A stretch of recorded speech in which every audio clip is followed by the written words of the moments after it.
בית ספר עם בובות, פתיח שורט קצר, צדי טייגר וגי, והיום נפתח עם הידיים שלי שאחד והמספריים האלו את הערכת סקווישים שאיש אחד יצר. טוב, אז אתם זוכרים שעכשיו כל היוטיוב עושה כזה ערכות סקווישים של ספרנקיז, לא בטוח אם הם המציאו אלא הם ישנים שאני מחכו, לא יודע, אבל גם אני החלטתי להמציא אחד ממשחק שלי, E2 ושל טייגר וגי, אז בואו נתחיל. כבר פתחתי אבל לא היה לי מספיק זמן, אז זה יהיה כבר פתוח. בואו נוציא הכל. אוקיי, בואו נפתח את הראשון. פייס 1! זה לא פייס 1. זה כן. זה כן. כן. אז המוזיקה שלו היא...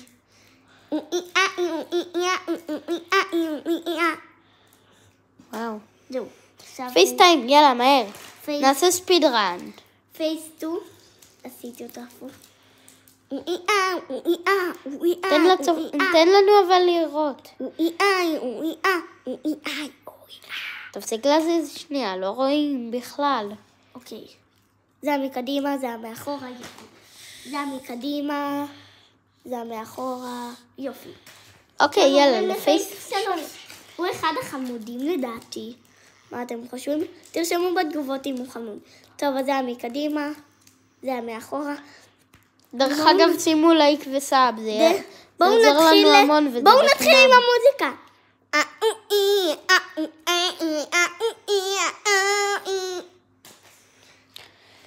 דרך אגב, אני הכנתי מוזיקות מראש, אבל שכחתי אותם, אז אני ממציא עכשיו. הנה הפייס 4 שלנו.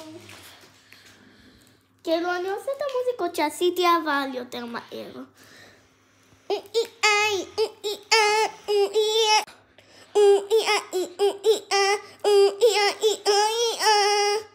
זה מקדימה, כמו שאתם רואים, זה מאחורה.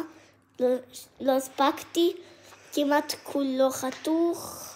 גם יש כאן את הזנב שלו, אם אתם לא ראיתם. טוב, נגמר. טוב, זו הייתה הפתיחה. למי שנהנה, שים לייק וצריך. דרך אגב, היה לאיש 2, כלומר היה ממש קשה לעשות את זה, הוא עבד על זה יומיים.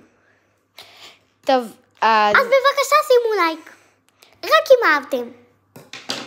יופי, אז שימו לייק וסאב, זה עוזר לנו המון, וזה זה עומד לגמרי להיגמר, השוט עומד להיגמר. שקט, זה הקטע שלי. אוקיי. טוב, גילינו שאנחנו יכולים גם לעשות קאטים היום, ולהתראות.